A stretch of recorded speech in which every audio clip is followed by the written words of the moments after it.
Film शुरू होती है और एक मॉन्स्टर से भरी हुई दुनिया को दिखाया जाता है और ये मॉन्स्टर्स रात होने पर इंसानी बच्चों को डराने का काम करते हैं क्योंकि इनकी दुनिया में छोटे बच्चों की चीखों से बिजली पैदा की जाती है जिससे वहाँ का हर एक काम होता है।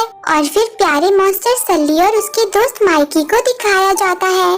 माइकी सल्ली को उठाकर उससे बच्चों को डराने की ट्रेनिंग करवाता है और ये दोनों ट्रेनिंग के दौरान खूब मस्ती करते हैं जिसके बाद ये दोनों बच्चा डराने वाली कंपनी में पहुंच जाते हैं क्योंकि ये दोनों भी यहाँ काम करते हैं। यहाँ पर सल्ली सबका हीरो है क्योंकि उसके बच्चों को डराने में सबसे ज्यादा पॉइंट्स है। पर ये जो गायब होने वाला मॉन्स्टर रैडल है ना, ये सल्ली से चलता है और आज ये सल्ली को हराने की बात भी करता है। और फिर सब स्कैरी रूम में पहुंच जाते हैं जहां बच्चों को डराने के लिए बहुत सारे दरवाजों को लाया जाता है जिनकी मदद से मॉन्स्टर्स इंसानी बच्चों तक पहुंचते हैं। और अब स्कैडल्स को बुलाया जाता है जो कि बच्चों को डराने वाले कुछ खास मॉन्स्टर्स होते हैं जिसके बाद स्कैडल्स अपने डरावने रूप में आ जाते हैं और बच्चों को डराना शुरू कर देते हैं जिसमें आज भी सल्ली ही टॉप में आता है जिसे देखकर रैडल गुस्सा हो जाता है और अपना दरवाजा बदलने की बात करता है। और यहाँ पर जिन दरवाजों के अंदर बच्चे मॉन्स्टर से नहीं डरते उन दरवाजों को तोड़ दिया जाता है क्योंकि मॉन्स्टर्स मानते हैं कि अगर इंसानी बच्चे उन्हें छू लेंगे तो मॉन्स्टर्स मर जाएंगे। लेकिन तभी एक मॉन्स्टर गलती से एक जुराब को लेकर वापस लौटता है जिससे सब डर जाते हैं और पुलिस वहां आकर इंसानी चीजों को नष्ट कर देती है। और फिर कुछ टाइम के लिए स्कैरी रूम बंद कर दिया जाता है जिससे कंपनी का ऑनर उदास होकर सल्ली से कहता है कि मैं इस कंपनी को चलाने के लिए कुछ भी कर सकता हूँ। उसके बाद सारे दरवाजे वापस चले जाते हैं और सारे मॉन्स्टर्स को काम से छुट्टी मिल जाती है। और वहीं आज माइकी अपनी गर्लफ्रेंड को डिनर पर ले जा रहा होता है पर तभी वहाँ कंपनी की मैनेजर आकर माइकी से उसकी आज की रिपोर्ट मांगती है पर माइकी तो रिपोर्ट स्कैरी रूम में ही भूल गया था। तो माइकी सल्ली को रिपोर्ट्स लाने को कहता है क्योंकि उसकी गर्लफ्रेंड डेट के लिए वहाँ आ गई थी जिस पर बेचारा भोला सल्ली भी स्कैरी रूम में रिपोर्ट्स लेने पहुँच जाता है और वहाँ उसे एक दरवाजा नजर आता है। सल्ली दरवाजा खोलकर चेक करता है कि कहीं उसके अंदर कोई है तो नहीं पर वहाँ पे तो कोई भी नहीं होता। अरे ये छुटकी कहाँ से आ गई?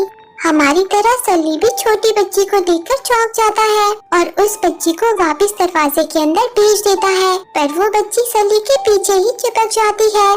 तो सल्ली बच्ची को बैग में पकड़ के दरवाजे की तरफ आता है पर वहाँ रैडल उस दरवाजे से बाहर आकर दरवाजे को वापस भेज देता है और बच्ची सल्ली के पास ही रह जाती है। तो सल्ली बच्ची को लेकर माइकी के पास आ जाता है और उसे बच्ची के बारे में बताता है पर तब तक बच्ची बैग से बाहर आ जाती है और सब उसे देख लेते हैं।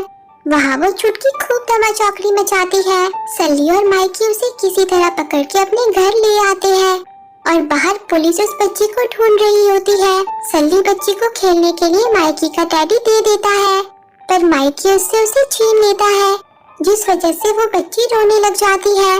तब उसे चुप कराने के चक्कर में माइकी धड़ाम से गिर जाता है जिसे देखकर बच्ची खूब हंसती है और उसकी हंसी से लाइट की वोल्टेज भी बढ़ जाती है। और फिर बच्ची अपनी और सल्ली की प्यारी सी पेंटिंग बनाती है जिसे देखकर सल्ली थोड़ा सा इमोशनल हो जाता है।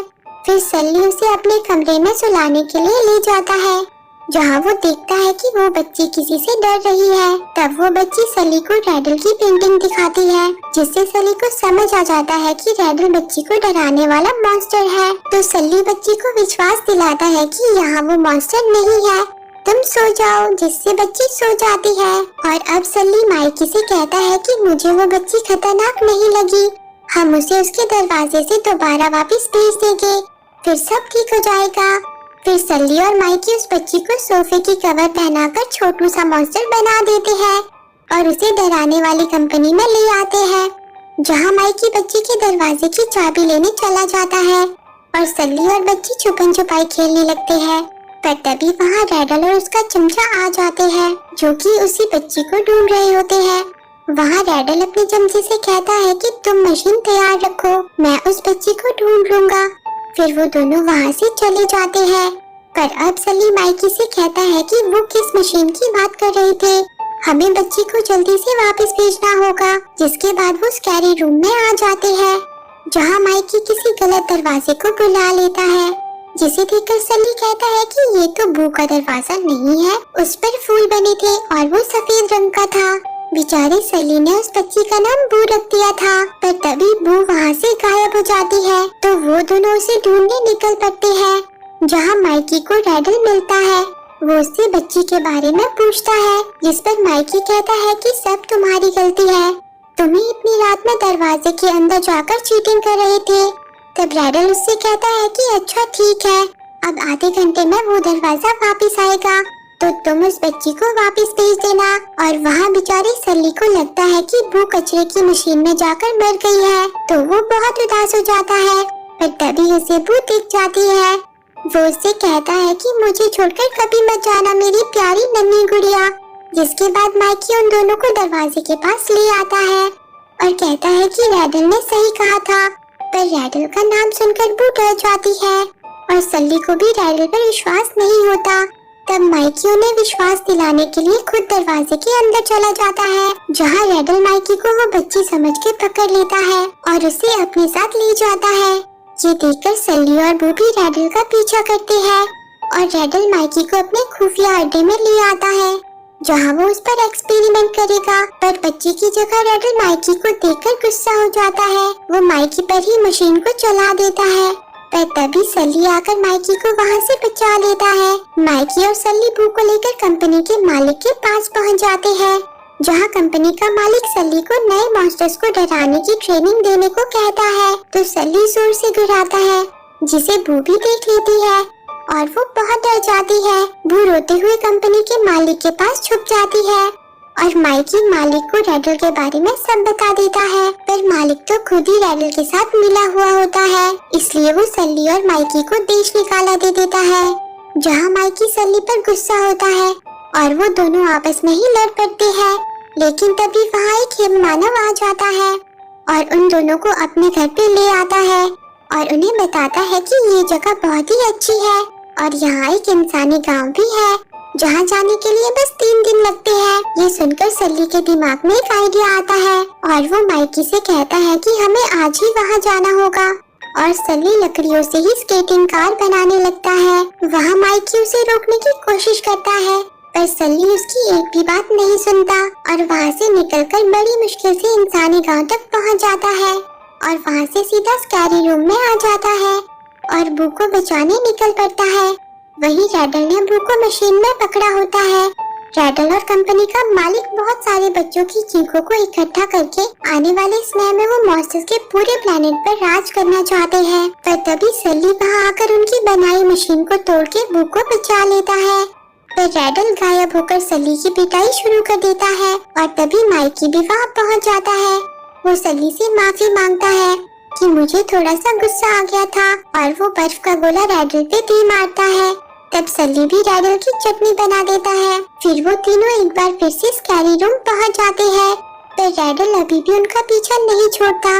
उससे बचने के लिए वो तीनों दरवाजे पर चढ़कर बू के दरवाजे के पीछे जाने लगते हैं और अनगिनत दरवाजों की दुनिया को देखकर वो हक्के बक्के रह जाते हैं। लेकिन रैडल भी वहाँ आ जाता है और उनके बीच एक बार फिर से पकड़म पकड़ी शुरू हो जाती है, जिसमें रैडल बू को उनसे छीन लेता है, पर सली किसी तरह बू तक पहुँच ही जाता है, जहाँ रैडल उसे नीचे गिराने की कोशिश करता है, जिसे देखकर बू रैडल की पिटाई कर देती है। जिसके बाद वो तीनों रैडल को दूसरी दुनिया में भेज देते हैं और उसका वापसी का दरवाजा तोड़ देते हैं। लेकिन अब बिजली ना होने की वजह से वो बू को घर नहीं भेज पाते और कंपनी का मालिक उन्हें अपने पास बुला लेता है। पर वो तीनों भी एक प्लान बनाते हैं, जिसमें माइकी उनका उल्लू बनाता है और सली दरवाजे और बू को दूसरी तरफ ले जाने लगता है। पर कंपनी का मालिक भी उन्हें देखकर उनके पीछे लग जाता है और बू के कमरे के अंदर आ जाता है। वहाँ सली उसे समझाता है कि अब बू अपने घर पहुँच गई है, तुम उसे अकेला छोड़ दो। तब मालिक कहता है कि नहीं, मैं इस कंपनी के डूबने से पहले ही हजारों बच्चों को किडनैप कर लूँगा। और फिर वो बू को मारने आगे बढ़ता है, पर वहाँ तो बू होती ही नहीं है, क्योंकि ये सली और माइकी का प्लान होता है, जिसमें वो फंस गया था और उसकी असलियत सबके सामने आ जाती है और पुलिस उसे पकड़ लेती है। फिर कंपनी की मैनेजर सल्ली के पास आकर उसे बू को वापस उसके घर भेजने को कहती है, पर इसके बाद सल्ली बू से कभी नहीं मिल पाएगा। ये जानकर सल्ली उदास हो जाता है, पर बू के भले के लिए माइकी और सल्ली बू को उसके घर वापस भेज ही देते हैं। पर वहाँ बू भी सल्ली को जाता देखकर उदास हो जाती है। वो उसे ढूंढने की कोशिश भी करती है, पर वो गायब हो जाता है क्योंकि दूसरी तरफ बू के दरवाजे को नष्ट कर दिया गया था। माइकी सल्ली को बू की याद के तौर पर उसके दरवाजे का एक टुकड़ा देता है और वहीं अब डराने वाली कंपनी भी बंद हो जाती है, जिससे बहुत सारे मॉन्स्टर्स बेरोजगार हो जाते हैं। तब माइकी कहता है कि और हम कर भी क्या सकते हैं, पर जो भी कहो हम हंसे बहुत, जिससे सल्ली को याद आता है कि बू के हंसने पर लाइट और ज्यादा बढ़ गई थी। तो वो सब अब बच्चों को डराने की जगह हंसाने का काम शुरू कर देते हैं, जिसमें टॉप क्लास कॉमेडियन प्यारा माइकी होता है और सारे मॉन्स्टर्स भी इस काम से बहुत खुश होते हैं। पर सल्ली को बू की बहुत याद आती है और अब माइकी सल्ली को अपने साथ एक रूम में ले जाता है, जहां उसने बू का दरवाजा जोड़ दिया होता है और सल्ली के आखिरी टुकड़े को लगाते ही वो दरवाजा ऑन हो जाता है और दरवाजा खोलते ही सल्ली को बू मिल जाती है, जिसे देखकर सल्ली बहुत खुश हो जाता है। और इसी के साथ ये मूवी एंड हो जाती है। तो दोस्तों, आपको ये मूवी कैसी लगी कमेंट करके जरूर बताना और रोज ऐसी ही प्यारी प्यारी मूवी देखने के लिए मेरे चैनल को जरूर सब्सक्राइब करना। जी हाँ, सही सुना, मैं आपके लिए रोज एक प्यारी सी मूवी लेकर आऊंगी ताकि मेरे दोस्तों के साथ प्यार बना रहे। Thanks for watching.